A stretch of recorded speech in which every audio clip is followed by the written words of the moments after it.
Chapter 1, The New Kid on the Low Floor. The fluorescent lights of Fritz International's 14th floor hummed with a clinical, sterile energy, or at least they did until Emanuel Fritz stepped out of the elevator. Emanuel, a man whose presence usually commanded silence and straightened spines, felt uncharacteristically small. He adjusted the collar of his stiff, scratchy, entry-level associate polo shirt. It was 2 sizes too big and smelled faintly of warehouse dust. To the world, Emanuel was a ghost, a name on a letterhead, a signature on a billion-dollar merger, a man so elusive that his own middle managers didn't know his face. To the people on this floor, he was just Manny, the 30-something trainee who looked like he'd lost his way to a funeral. Focus, Emanuel, he told himself, his inner monologue sharp and cold. Observe the inefficiencies. Identify the toxic elements. Do not engage more than necessary. He stood by the break room, staring at a coffee machine that looked like it had survived a war. It gurgled, hissed, and then died, leaving his cup bone dry. Ah, don't take it personally. She's a morning person, and it's currently 2 p.m. She's napping. Emanuel turned. Standing there was a young man with hair that looked like it had been styled by a light socket and a smile that felt dangerously bright for an office. He was wearing a tie with tiny, dancing dinosaurs on it. I am Manny, Emanuel said, his voice deep and practiced, though he tried to pitch it higher. I was told there would be caffeine. I'm Jeric. The man chirped, stepping into Emanuel's personal space, a zone usually guarded by 3 assistants and a mahogany desk. Jeric whacked the side of the coffee machine with the palm of his hand. It miraculously began to drip. There you go. You're the new guy, right? The one everyone's been ignoring because they're too stressed about the quarterly audit. Emanuel blinked. I suppose I am. You look like a lost puppy, Manny, Jeric laughed, a warm, melodic sound that made Emanuel's chest tighten strangely. Seriously, you've been standing here for 10 minutes staring at the wall. I've been watching you from the data bay. I told myself, Jeric, that man needs a friend or a map, possibly both. A lost puppy? Emanuel's ego bristled. He was a shark. He was a titan of industry. I am fine, Emanuel said stiffly. Just, taking in the infrastructure. Oof, infrastructure. You talk like a textbook, Jeric teased, leaning against the counter. He reached out and playfully nudged Emanuel's arm. Come on, I'll give you the real tour. Not the HR one where they tell you about synergy and core values. I'll show you where the good snacks are hidden and which printers actually work. Before Emanuel could protest, Jeric grabbed his hand. His skin was warm, his grip firm and unpretentious. Emanuel's heart gave a traitorous thud. He spent his life being handled with kid gloves, no one ever just grabbed him. This, Jeric said, pointing to a glass-walled office where a man was red-faced and screaming into a phone, is Mr. Henderson. We call him the volcano. Don't make eye contact unless you want to be covered in ash. And over there, he pointed to a quiet corner filled with plants, is my sanctuary. Data analysis. It's boring to some, but numbers don't lie to you. People do, but numbers? They're honest. Emanuel watched Jeric's profile as he spoke. There was a spark in the younger man's eyes, a genuine passion for his work that Emanuel hadn't seen in his boardroom in years. Why are you being so helpful? Emanuel asked, his CEO brain looking for a motive. I'm just an intern. I can't do anything for you. Jeric stopped walking and turned to face him. His expression softened into something incredibly kind. Because this place is a shark tank, Manny. And you looked like you were drowning before you even got into the water. Nobody should feel alone on their first day. Emanuel opened his mouth to respond, to say something clinical about corporate culture, but the words died in his throat. Anyway, Jeric said, his quirky energy returning in a flash. The tour is over, but there's one last thing. It's a Sims family tradition for a successful first tour. A tradition? Emanuel asked warily. Yep. Without warning, Jeric stepped forward and wrapped his arms around Emanuel. It wasn't a tentative, bro hug. It was a full-body, rib-squeezing, genuine embrace. Jeric smelled like citrus soap and old paper. Emanuel froze. His arms hung uselessly at his sides. His mind raced, is this a HR violation? Should I fire him? Why is his sweater so soft? Why does my heart feel like it's vibrating? You're really stiff, Manny, Jeric whispered into his shoulder, giggling. Relax. I've got you. Welcome to the team. When Jeric finally pulled away, his cheeks were slightly pink, but his grin was wide. He gave Emanuel a final pat on the shoulder and wandered back toward his desk, humming a tune. Emanuel stood in the hallway, the ghost of the warmth still clinging to his polyester vest. He touched his chest, feeling the rapid-fire beat of his heart. Observation 1, Emanuel thought, though his internal voice was much less steady than before. The data analyst is highly irregular.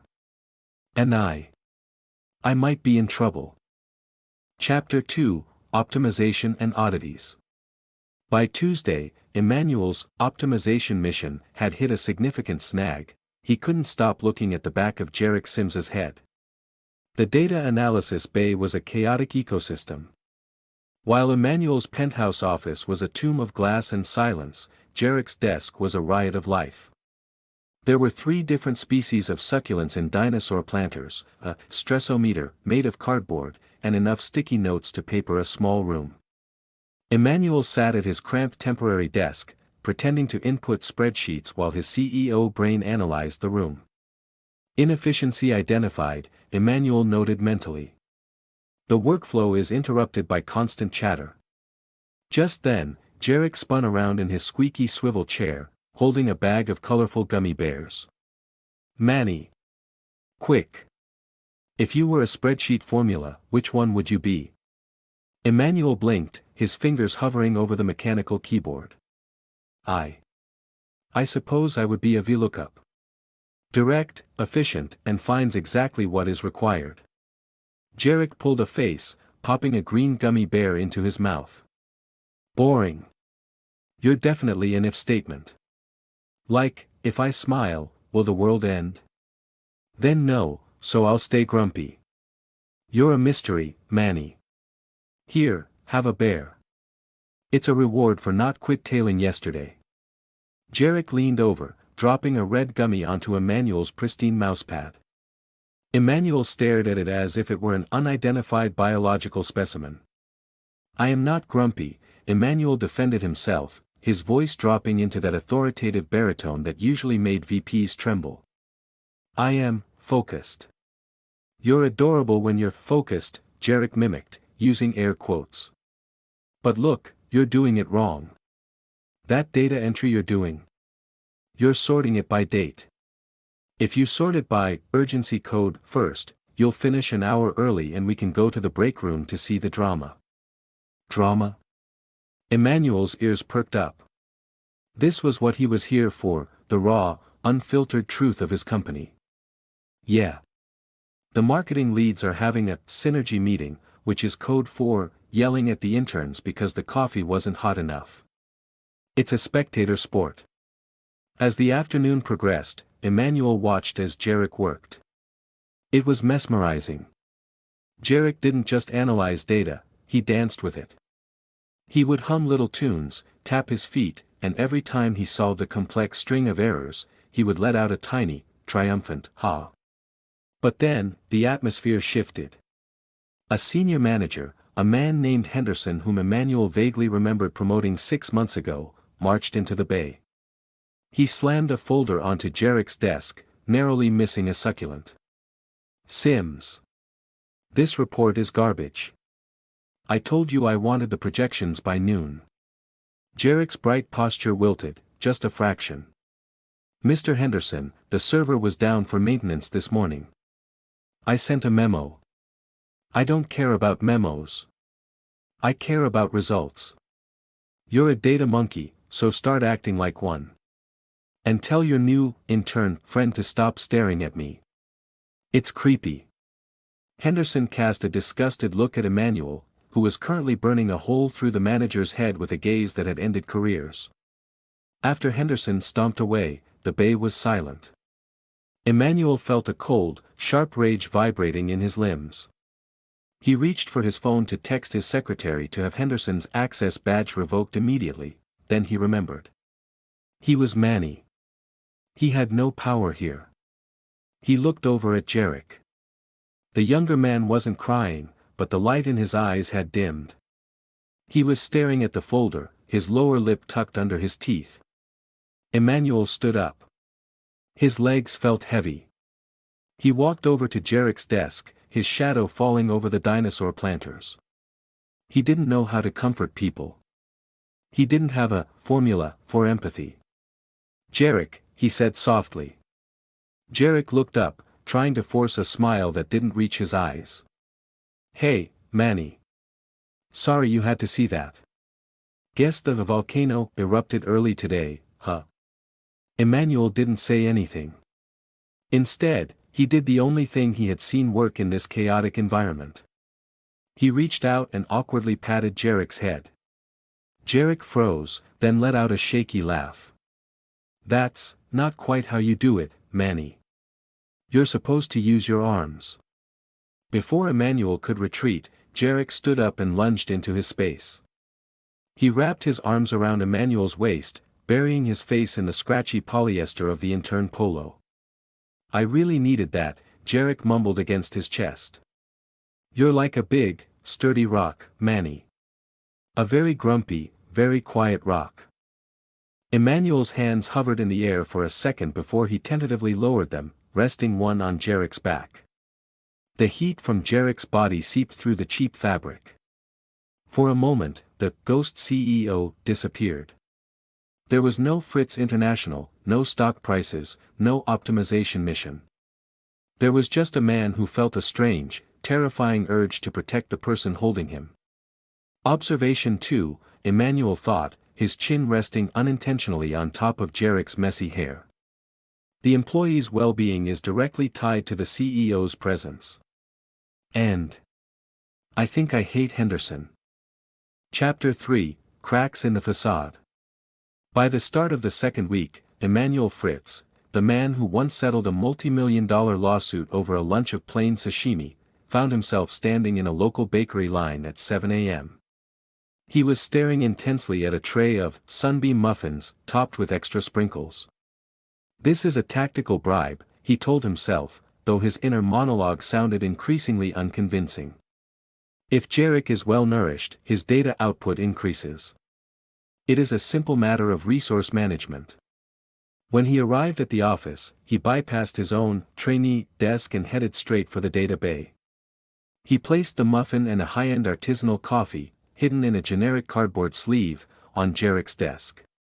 Jeric rolled in 5 minutes later, humming a pop song and looking slightly disheveled. He stopped dead, staring at the offering. "Manny? Is this for me? Or did you find this in the break room and decide it looked lonely?" "It is for you," Emanuel said, keeping his face a mask of corporate neutrality. "You mentioned yesterday that your sugar levels were low during the afternoon slump. I happened to pass a bakery." Jeric's eyes went wide. He picked up the coffee, took a sip, and nearly melted into his ergonomic chair. "Oh my God. This isn't the break room sludge. This is the good stuff. Manny, you're a saint. A silent, mysterious, polo shirt-wearing saint." "It was nothing," Emanuel muttered, though a strange warmth was blooming in his chest. As the day progressed, the cracks in Emanuel's facade became more like canyons. He was supposed to be observing the entire floor, but his field of vision seemed stuck on a permanent loop of Jeric Sims. He watched how Jeric would explain complex algorithms to the janitorial staff as if they were the most important people in the building. He watched how Jeric's tongue poked out of the corner of his mouth when he was concentrating on a particularly stubborn bug in the code. "You're doing it again," Jeric said, spinning around suddenly. Emanuel jumped, nearly knocking over his tray of paperclips. Doing what? Staring at me like I'm a particularly interesting piece of malware, Jeric teased. He wheeled his chair over to Emanuel's desk, invading his personal space with the ease of someone who didn't fear the ghost CEO. What's the deal, Manny? You never talk about yourself. No back home stories, no my ex-girlfriend rants. You're like a man who was born in an office supply store. Emanuel stiffened. Danger. Breach of cover. I am simply a private person. Well, private person, it's 8 p.m. Everyone else has gone home to see their families or their cats. Why are you still here? Emanuel looked around. The floor was dim, lit only by the blue glow of their monitors. I had reports to finish. Liar, Jeric said softly. He reached out, his fingers brushing against Emanuel's hand on the desk. The contact felt like a live wire. You're staying because I'm staying. You're a terrible intern, you know that. You're supposed to be lazy. I am not lazy, Emanuel whispered, his voice losing its forced, manny pitch and dropping into the rich, velvety tone of the man who owned the building. The air between them changed. The hum of the air conditioning seemed to grow louder. Jeric leaned in closer, his eyes searching Emanuel's. You have really expensive eyes, Manny. Has anyone ever told you that? They look like they belong on a yacht. Emanuel felt a sudden, desperate urge to tell the truth. To say, I own 3 yachts, but I'd trade them all to keep you looking at me like I'm just a guy named Manny. But then, Jeric's head began to tilt. His eyes fluttered shut, his breathing slowing. The long hours had finally caught up to him. Before Emanuel could speak, Jeric's head drifted down, landing softly on Emanuel's shoulder. Emanuel froze. He didn't move for 10 minutes. He didn't even think he breathed. The scent of citrus and coffee was overwhelming. Observation 3, he thought, his hand trembling as he finally, slowly, rested it on Jeric's arm to keep him from sliding. The subject is prone to exhaustion. And I have no intention of ever leaving this cubicle. The moment was shattered by the heavy footsteps of a security guard on rounds. Emanuel gently shook Jeric awake, the secret of his identity safe for one more night, even if his heart was no longer under his control. Chapter 4, The Breaking Point. The atmosphere on the 14th floor had curdled. While Emanuel's bond with Jeric had grown into something warm and soft, the volcano was beginning to smoke. Henderson and his cronies, a pair of middle managers named Miller and Sykes, had noticed the intern getting too comfortable. They didn't like the way the new guy looked at them. He didn't have the fear that usually kept the hierarchy in place. Hey, intern. Move it. Miller's voice barked across the room on Wednesday morning. He pointed toward a dark, narrow corridor that led to the old archive room, a graveyard of heavy, obsolete server towers and rusted metal shelving. We're clearing out the back, Sykes sneered, leaning against a cubicle wall. Since you're so fond of infrastructure, why don't you spend the day hauling those old racks down to the loading dock? And don't use the freight elevator. It's for people who actually have work to do. Emanuel stood up, his jaw tightening. His inner monologue was a list of legal terminations and severance package denials. I could end your careers with a single phone call from the bathroom, he thought, his eyes turning to cold flint. You are parasites on the culture of this company. Manny, wait, Jeric whispered, grabbing his sleeve. He looked worried, his usual dinosaur tie energy replaced by a visible tremor. Don't go back there. They're just trying to mess with you because you're friends with me. They're bullies. Emanuel patted Jeric's hand, a small, rare smile breaking through his mask. It is fine, Jeric. I am stronger than I look. The archive room was a tomb. It was poorly lit, the air thick with the smell of ozone and stagnant dust. Emanuel began to lift the heavy metal server casings. He was fit, he had a private gym in his penthouse, but the sheer volume of the junk was designed to break a man's spirit. Henderson walked in an hour later, followed by his laughing subordinates. "Still at it? You're slow, Manny. My grandmother moves faster than you." "The lighting is insufficient for safe labor," Emanuel said, his voice cold and steady. "And these shelves are not properly bolted to the floor. It's a safety violation." "Oh, listen to him. The intern is an OSHA inspector now." Henderson laughed, stepping forward. He gave a mocking shove to one of the tall, rusted metal shelving units nearby. "It's sturdy enough, you little." A sickening creak echoed through the small room. Emanuel's CEO instincts, the ones that could spot a falling stock before it hit the floor, screamed a warning. The shelf hadn't been shoved, it had been dislodged. The top-heavy unit, loaded with discarded lead-acid batteries and old monitors, began to tilt. It didn't fall toward Henderson. It groaned and buckled toward Emanuel. Emanuel lunged to the side, his boots slipping on the dusty concrete. He avoided a direct hit to his head, but the heavy steel frame slammed into his right side with the force of a car crash. Crunch! A white-hot spike of agony shot through Emanuel's shoulder. He hit the floor, gasping, as the shelf collapsed in a thunderous roar of metal and glass, pinning his arm at an unnatural angle. "Oh God," Sykes stammered, his face turning the color of curdled milk. "Get up, Manny. Stop faking." Henderson yelled, though his voice was trembling. He kicked a piece of debris, but when he saw the way Emanuel's shoulder was slumped, the bone clearly out of its socket, he backed away. He tripped. "You guys saw that, right?" He tripped. Emanuel couldn't speak. The pain was a blinding, pulsing veil. Through the haze, he heard a frantic pair of footsteps. "Manny!" Jeric burst into the room. He didn't look at the managers. He threw himself onto the floor beside Emanuel, his hands hovering over him, shaking violently. "Manny! Manny, look at me! Oh God, there's so much blood on your arm, don't move, please don't move." "Jeric!" Emanuel wheezed, his vision swimming. In the doorway, a tall man in a bespoke charcoal suit appeared.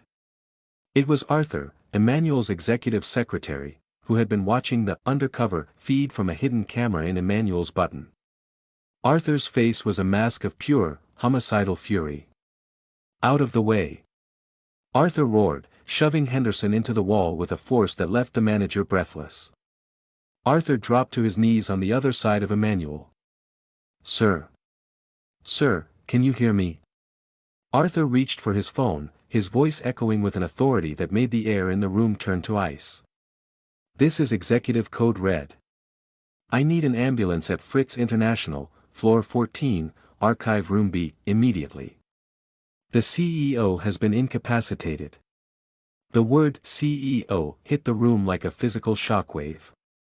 Jeric, who was currently cradling Emanuel's head in his lap, froze. His eyes went wide, his breath catching in his throat. He looked down at the man in the cheap polyester polo, the man he had hugged, the man he had called a lost puppy, the man he had shared gummy bears with. The what?" Jeric whispered, his voice breaking. Emanuel tried to look at him, but the darkness was closing in. The last thing he felt before losing consciousness was Jeric's trembling hand against his cheek, and the terrifying realization that his secret wasn't the only thing that had just been shattered. Chapter 5, The Great Reveal. The hospital room was a stark contrast to the archive room's dusty chaos. It was bathed in the soft, expensive glow of private suite lighting, smelling of antiseptic and high-end lilies. Emanuel lay propped up against the pillows, his right shoulder immobilized in a thick, medical-grade sling. The Manny polo had been cut away, replaced by a soft linen gown that felt far more like the world he belonged in. But for the first time in his life, Emanuel Fritz felt utterly exposed. Arthur, his secretary, stood by the window, his tablet in hand. "The incident reports are filed, sir." Henderson, Miller, and Sykes have been escorted from the premises by security. Their termination letters are being drafted as we speak. Legal is inquiring if you wish to press personal assault charges. Emanuel didn't look at him. His gaze was fixed on the door. Where is he, Arthur? Mr. Sims is in the waiting area, sir, Arthur replied, his voice softening. He's been there for 6 hours. He refused the tea I offered. He looks like he's seen a ghost. Bring him in. A moment later, the door creaked open. Jeric didn't walk in so much as he hovered at the threshold. The dinosaur tie was crooked, his eyes were red-rimmed and puffy, and he was clutching a small, wrinkled paper bag from the hospital gift shop. He looked at the luxury suite, the leather chairs, the private monitors, and then at Emanuel. Mr. Fritz, Jeric croaked, the name sounding foreign and heavy in his mouth. Jeric, Emanuel said, his voice raspy. Please. Sit. Jeric took a step back instead of forward. The quirky, sunshine energy that usually filled the room was gone, replaced by a devastating, vibrating embarrassment. I'm so sorry. I called you puppy. I hugged you. I told you your eyes looked like they belonged on a yacht. Oh God, I gave you a green gummy bear because I thought you were poor and stressed. Jeric covered his face with his hands, his ears turning a bright, frantic red. I'm going to be fired. No, I'm going to be sued. Can you sue someone for excessive hugging? I'm so sorry, sir. Sir. The word felt like a physical blow to Emanuel's chest. Jeric, look at me, Emanuel commanded, though it lacked its usual corporate bite. Jeric slowly peeked through his fingers. You are the only person in that entire building who treated me like a human being. Not a ghost CEO, not a paycheck, but a person. But I called you Manny. Jeric wailed softly. I told you that you talked like a textbook. I do talk like a textbook, Emanuel admitted, a small, genuine ghost of a laugh escaping his lips, though it made his shoulder throb. And I was a lost puppy. I've spent 15 years building a fortress around myself, and you just walked through the front door with a bag of candy and a hug. Jeric finally stepped closer, his brow furrowed in confusion. Why did you do it? The undercover thing. To see the truth, Emanuel said, his expression turning serious. And the truth is, I've been a bad CEO. I allowed people like Henderson to thrive while people like you, the heartbeat of this company, were treated as data monkeys. You saved me, Jeric. Not just from the shelf, but from the person I was becoming. Jeric looked down at the paper bag in his hands. He slowly reached in and pulled out a small, plush dinosaur, a cheap hospital gift shop toy. I bought this for you. Before Arthur told me who you really were. I thought you'd be scared of the needles. He looked at the toy, then at the elegant, powerful man in the bed, and felt the urge to run again. It's stupid now. You probably have, like, a real dinosaur fossil at home. I don't, Emanuel said softly, reaching out his left hand, the one that wasn't injured. And I want it. Jeric hesitated, then placed the plushie in Emanuel's palm. Their fingers brushed, and for a second, the sterile hospital room vanished. That same electric current from the dark office returned, grounding them both. I can't face the office, Manny, Mr. Fritz, Jeric whispered. Everyone knows now. They're all talking about how I was chummy with the boss to get ahead. I'm so embarrassed I could die. Then don't face them, Emanuel said, his grip tightening on Jeric's hand, refusing to let go. Stay here. With me.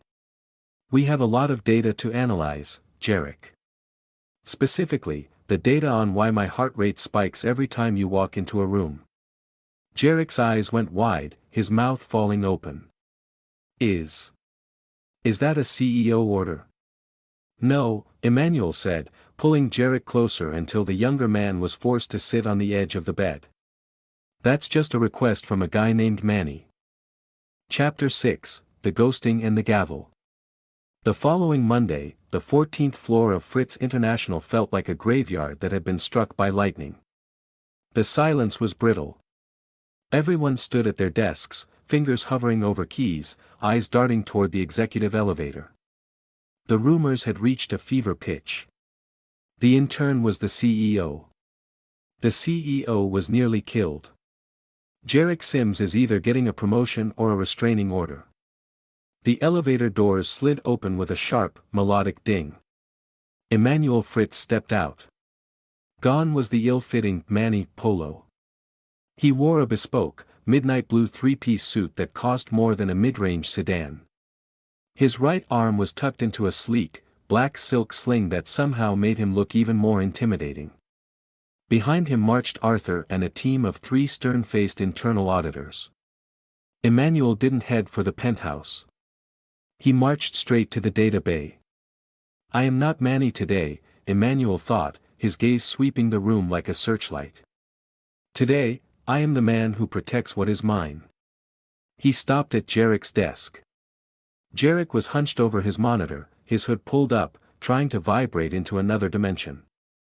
Mr. Sims, Emanuel's voice rang out, the deep, resonant baritone of a man used to command. Jeric jumped, nearly knocking over a dinosaur planter. He slowly turned, his face pale.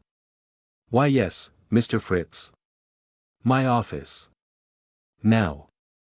The entire floor held its breath. As Jeric followed Emanuel toward the glass-walled conference room, whispers erupted like a wildfire. Jeric felt like a prisoner walking to the gallows. Once inside, Emanuel signaled Arthur to close the blinds. The world vanished, leaving only the two of them. Emanuel turned, his expression softening as soon as the blinds were drawn. You look like you haven't slept, Jeric. I've been calculating the probability of me surviving this day, Jeric mumbled, twisting the hem of his hoodie. It's currently at 0.04%. Jeric, look at the door. Emanuel gestured with his good hand. Outside the glass, the 3 managers who had bullied Manny were being escorted out by security guards. They weren't just being fired, they were carrying their belongings in cardboard boxes, their faces twisted in shock and shame. The volcano has been extinguished, Emanuel said quietly. And I've launched a full investigation into every department's management style. This company is going to change. But that isn't why I called you in here. Emanuel walked closer, invading Jeric's space until Jeric was backed against the mahogany conference table. I heard the whispers when I walked in. They think you used me. They think you're a social climber. I know, Jeric whispered, his eyes shimmering with unshed tears. I just wanted to be your friend, Manny. I didn't know you owned the building. I know you didn't, Emanuel said, reaching out with his left hand to gently tuck a stray lock of Jeric's messy hair behind his ear. Which is why I've made a decision. I don't want you back at this desk. Jeric's heart sank. You're letting me go. Hardly. I'm appointing you as my chief culture liaison. You'll report directly to the top floor. To me. Emanuel's eyes searched Jeric's, his thumb brushing Jeric's cheekbone. But there's a problem. A legal one. A problem? HR has very strict rules about fraternization between executives and staff. If I want to take you to dinner, which I do, and if I want to hold your hand without a sling in the way, which I very much do, we have to do this by the book. Jeric's brain stalled. Dinner? Hand-holding? With the ghost CEO? With me, Emanuel corrected, his voice dropping to a low, intimate murmur. The man you gave a gummy bear to. The man who actually likes your dinosaur ties. Jeric looked at Emanuel, really looked at him, and saw that Manny he knew hiding behind the expensive suit. The quirkiness sparked back to life in his eyes. He reached out, his fingers hovering over Emanuel's silk sling. If I'm moving to the top floor, Jeric said, a mischievous glint returning to his face, does that mean I get to use the private coffee machine? The one that doesn't nap. Emanuel let out a genuine, booming laugh that surely confused everyone outside the room. Jeric, you can have the whole machine. Then I guess. Jeric stepped forward, closing the final inch of space between them. I should probably give my new boss a welcome to the team hug. For documentation purposes. Emanuel didn't hesitate. He pulled Jeric in with his good arm, tucking the smaller man against his chest. Observation 4, Emanuel thought, closing his eyes and breathing in the scent of citrus. The data is conclusive. I am never letting him go. Chapter 7, Human Resources Approved. The Human Resources Department of Fritz International was usually a place of hushed tones and terrifyingly neutral beige walls. Today, however, the air felt electric. The conflict resolution room sat at the end of a long hallway, and for the first time in the company's history, the CEO was the one waiting for an appointment. Emanuel sat in a plastic chair that was far too small for his frame, his expensive suit trousers bunching at the knees. Beside him, Jeric was vibrating with a mix of terror and excitement, wearing his best tie, the one with tiny astronauts holding hearts. Relax, Jeric, Emanuel whispered, his left hand finding Jeric's under the table. I own the company. I literally signed the HR director's bonus check last month. That makes it worse. Jeric hissed back, though he squeezed Emanuel's hand tight. It looks like a cliché. CEO falls for the quirky analyst. I'm a trope, Manny. I'm a workplace rom-com trope. You're my favorite trope, Emanuel murmured, his eyes softening in a way that would have terrified a board of directors. The door opened, and Sarah, the head of HR, stepped in. She looked at the CEO, then at the data analyst, then at their joined hands. She sighed the long, weary sigh of a woman who had seen everything. Mr. Fritz. Jeric, she said, sitting across from them. I have the relationship disclosure forms. Usually, we discourage reporting line romances, but since you've already restructured the entire hierarchy to put Jeric in a liaison role. She paused, looking at Emanuel. I assume you're prepared to be professional. Completely, Emanuel said, his face returning to its ironclad corporate mask. We are here to ensure full transparency. I want it on record that our relationship is consensual, significant, and he's a giant softy who buys me hospital plushies. Jeric interrupted, unable to help himself. Sarah suppressed a smile. Right. Sign here, here, and here. As they walked out of the HR wing, the ghost CEO and his sunbeam analyst were met with a wall of eyes. The entire 14th floor seemed to have found a reason to be near the HR hallway. The gossip had been a storm, but now came the calm. Emanuel stopped in the center of the floor. He didn't look at the crowd, he looked only at Jeric. The mission is officially over, Emanuel said, his voice carrying across the quiet room. The undercover operation was a success. I found exactly what was broken in this company. He turned his gaze toward the staff, his presence radiating a new kind of authority, one tempered by the warmth he'd learned in the trenches. And I found what was worth keeping. Does this mean I'm officially the boss's boyfriend now? Jeric asked, his voice echoing in the silence. No, Emanuel said, stepping closer until their foreheads touched, ignoring the gasps and the frantic clicking of phone cameras. It means I'm the analyst's boyfriend. There's a difference. Jeric grinned, the full, chaotic, sunshine glow returning to his face. In that case, Mr. CEO.